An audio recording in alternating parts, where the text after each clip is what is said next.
আসসালামু আলাইকুম। Laravel basic সিরিজে স্বাগতম জানাচ্ছি আমি আমদাদ। গত পর্বে আমরা দেখেছিলাম কন্ট্রোলার দিয়ে কীভাবে ভিউতে ডাটা পাস করতে হয় এবং কন্ট্রোলার থেকে কীভাবে রাউট ডিক্লেয়ার করতে হয়, রাউট থেকে কীভাবে কন্ট্রোলারে ডাটা প্রদান করা যায়। আজকে আমরা প্রজেক্টটা একটু ওপেন করব।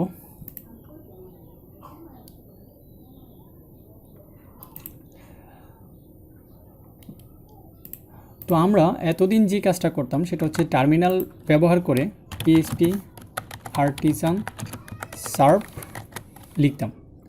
এইভাবে আমরা একটা সার্ভার চালু করতাম। বাট আজকে আমরা একটা খুব মজার একটা জিনিস দেখব, সেটা হচ্ছে ওয়াম্প সার্ভারের ব্যবহারের সুবিধা। ওয়াম্পটা কেন ব্যবহার করব সেই জন্য আমি একটু এটাকে মিনিমাইজ করি, আমাদের ওয়াম্প সার্ভারটাকে রান করি।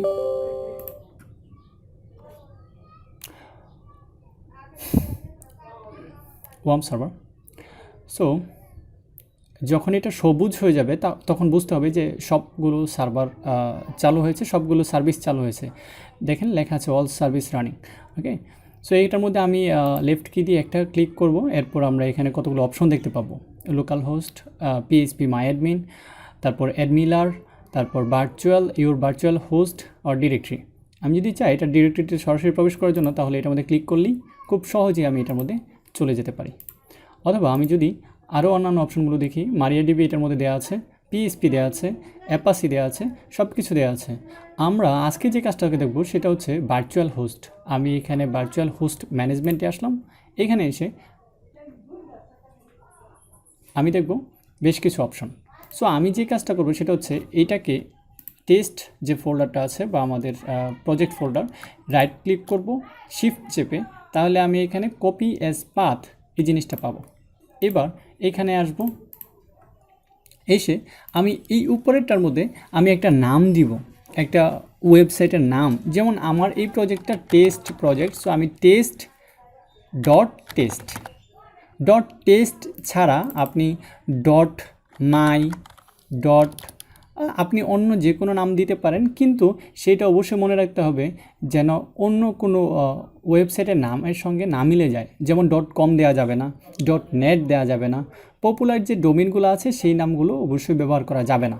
সেই ক্ষেত্রে আপনার অন্য সমস্যা হতে পারে।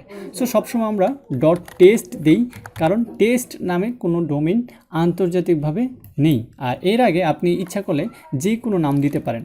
যেহেতু আমাদের ফোল্ডারের নাম টেস্ট, আমরা টেস্ট রাখলাম। আমি ইচ্ছা করলে এখানে দিতে পারি যে লারাভেল, স্মল লেটার লিখলাম আমি, কারণ ওয়েবসাইটের অ্যাড্রেসগুলো সবসময় স্মল লেটার হয়, laravel.test। তারপর আমি এখানে কি দিব, এখানে বলতেছে কমপ্লিট অ্যাবসোলুট পাথ। সো আমি যেটা কপি করেছিলাম সেটা একটু পেস্ট করি। এখন দেখেন এখানে একটা কোটেশন আছে, আমি কোটেশন দুটো উঠিয়ে দেব। এবার এখানে ব্যাকস্ল্যাশ দেওয়া আছে, আমি এটাকে ব্যাকস্ল্যাশ পরিবর্তন করে স্ল্যাশ দিব। অলরাইট, ওকে। এইবার এইটার শেষে আমাদের যেহেতু আমরা সরাসরি লারাভেলটাকে আমাদের রান করতে গেলে মেইন প্রজেক্ট থেকে আমরা রান করি না, মূলত পাবলিক ফোল্ডারটাকে রান করি। সেই জন্যে আমাদের এইখানে স্ল্যাশ দিয়ে পাবলিক লিখতে হবে, পাবলিক। সো এই জিনিসটা অবশ্যই মনে রাখতে হবে লারাভেলের ক্ষেত্রে। তারপর laravel.test, তারপর আমরা পাবলিক ফোল্ডারের অ্যাড্রেসটা এখানে দিয়ে দিলাম। এইখানে আমাদের আইপি অ্যাড্রেস দিলে হবে, না দিলেও হবে। সো আমাদের এটা দরকার নাই, অপশনাল। আমি এখানে স্টার্ট ক্রিয়েশন ভার্চুয়াল হোস্ট যদি দেই, তাহলে আমার এই নামে একটা ভার্চুয়াল হোস্ট তৈরি হয়ে গেছে। আমি একটু কপি করি, এরপর আমি যদি এখানে এসে এটা পেস্ট করি, কিছু দেখা যাচ্ছে? কিছুই না। কারণ লোকাল হোস্ট দিলেও যেটা আসতেছে, আমাদের এটা দিলে একই আসতেছে। কিন্তু এইটা আমাদের কাজ হয়েছে কিভাবে বুঝবো? কারণ আমি এটাকে ক্লিক করে রিস্টার্ট অল সার্ভিসে ক্লিক করব। এরপর আবার সবুজ হওয়ার পর্যন্ত অপেক্ষা করব। ওকে, সবুজ হয়ে গেছে। এখন আমি যদি এটাকে রিলোড দিই বা রিফ্রেশ করি, এবার দেখি কি আসে। Welcome to Laravel. তার মানে আমাদের যে টেস্ট প্রজেক্ট ছিল সেই প্রজেক্টটাই এখানে চলে আসছে। এখন আমাদের বারবার আর পিএইচপি আর্টিসান সার্ভ দিতে হবে না। এখন জাস্ট আমি এইখানে ক্লিক করে ভার্চুয়াল হোস্ট থেকে এইখানে যে হোস্ট নাম থাকবে সেইখান থেকে ক্লিক করলেই চলে আসবে। সো আমার এটাকে একটু আবার রিফ্রেশ করি, এটা আসছে না। আচ্ছা, এটা আমার এইখানে যখন এটা রান হবে তখন ক্লিক করলেই আমার এটা কাজ করবে। সো এমনিতে কিন্তু কাজ করবে না, যতক্ষণ না এটা সবুজ কালার হয় ততক্ষণ এটা কাজ করবে না। সো সবুজ হয়ে গেলেই কেবল এটা কাজ করবে। এখন দেখেন আমি রিফ্রেশ করার পর আমার এটা চলে আসছে এখানে। এখন যদি আমি এখানে ক্লিক করি অটোমেটিকলি এটা ওপেন হয়ে যাবে। তাহলে আমাকে বারবার পিএইচপি আর্টিজান সার্ভ ব্যবহার করতে হবে না। এখন আমি এখানে যাই করবো এটা এখানে শো করা যাবে। আর ডোমিন নামটাও এখন সুন্দর দেখা যাচ্ছে, বোঝা যাচ্ছে না এটা একটা বাস্তব ডোমিনের মতোই। এখন দেখব আমরা ডাটাবেস কীভাবে আমাদের লারাভেল প্রজেক্টের সঙ্গে যুক্ত করতে পারি। কারণ আমাদের বেশিরভাগ কাজের ক্ষেত্রে আমাদের ডাটাবেস ব্যবহার করতে হয়, ডাটাগুলো স্টোর করতে হয় এবং ডাটাগুলো আপডেট করতে হয়। সো এই জন্যে আমাদের লারাভেলে অবশ্যই একটা ডাটাবেস দরকার। সো চলুন আমরা দেখি ডাটাবেজের সঙ্গে কীভাবে লারাভেল কানেকশন করা যায়। সো আমরা এইখানে টেস্ট যে প্রজেক্টটা নিয়েছি, এইখানে আমি যদি একটু ভালো করে খেয়াল করি, বাম পাশে আমাদের কতগুলো ফাইল আছে। ফাইলের মধ্যে একটা ফাইলের নাম হচ্ছে .env ফাইলের মধ্যে যখন আমি ক্লিক করব তখন দেখব যে এটার মধ্যে বেশ কতগুলো ভ্যালু কি আছে এবং বেশ কতগুলো ভ্যালু আছে। যেটা কি আছে এটার ভ্যালুও দেওয়া আছে অবশ্যই। সো এইখানে আমরা যদি একটু খেয়াল করি, অ্যাপ নেমটা Laravel, app environment local, app কি একটা কি দেওয়া আছে এখানে 64 বিটের। সো অ্যাপ ডিবাগ, তারপর অ্যাপ ইউআরএল, এটা হচ্ছে আমাদের বেসিক একটা কনফিগারেশন। আমাদের লারাভেল ফুল প্রজেক্টের জন্য যে কনফিগারেশন করা দরকার হবে সব কিছুর একটা প্রিপারেশন হিসেবে বা ডামি হিসেবে আমরা এখানে সব কিছু সেট আপ করে নিতে পারি। কিন্তু এইখানে করে নিলে আমরা ফাইনালি যখন একটা সার্ভারে একটা ওয়েবসাইট আপলোড করব বা ডিপ্লয় করব তখন কিন্তু আর এখানে রাখার প্রয়োজন হবে না। কারণ এই কনফিগ ফোল্ডারের মধ্যে আমাদের এখানে সবগুলো আমাদের কনফিগার করে নিতে হবে। কারণ আমরা শুধুমাত্র এনভায়রনমেন্ট ফাইলটাকে আমরা শুধুমাত্র ব্যবহার করি আমাদের টেস্ট করার ক্ষেত্রে, আমরা যখন লোকালি ওয়েবসাইটটা ডেভেলপ করব তখন। কিন্তু যখন আমরা মেইন সার্ভারে আমরা ডিপ্লয় করব তখন আমরা কনফিগে যে অ্যাপের মধ্যে দেখেন নেম, এখানে এই যে অ্যাপ নেমটা কোত্থেকে আসছে, এই অ্যাপ নেমটা আসছে মূলত এই জায়গা থেকে। এখানে কি বলা হয়েছে, একটা ফাংশন যেটা ইএনবি নামে, এটার মধ্যে যদি এটা পায় তাহলে তো এটাই পাবে, আর যদি এটা না থাকে কোনো ক্রমে বা এখানে ভ্যালু যদি না থাকে সেই ক্ষেত্রে ডিফল্টভাবে লারাভেল পাবে।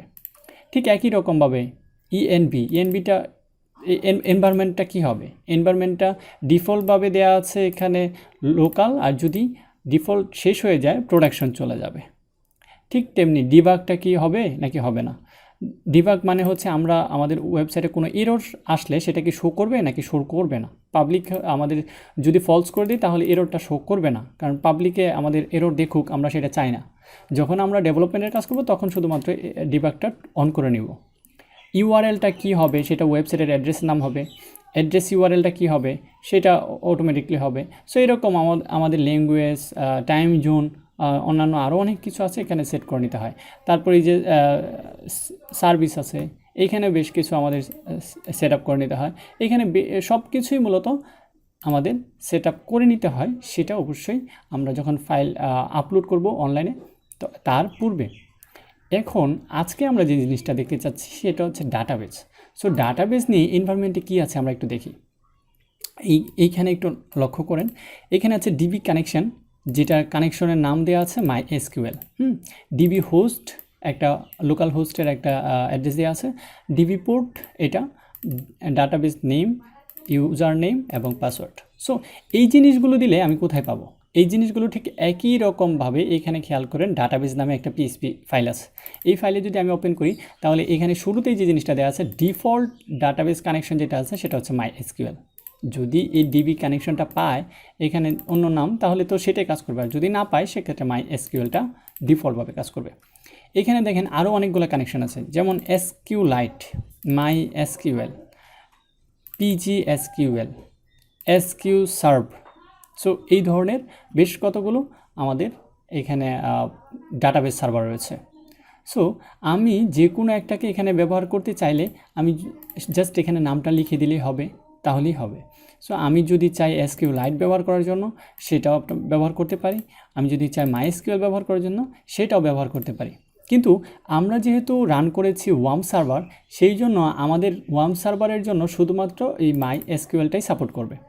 আপনি যদি অন্য কিছু ব্যবহার করতে চান তাহলে সেটার জন্য অবশ্যই অন্য কোনো সফটওয়্যার দিয়ে ওই SQLite বা অন্য ডাটাবেসগুলো শো করা বা এডিট করার একটা সফটওয়্যার ডাউনলোড করে নিতে হবে।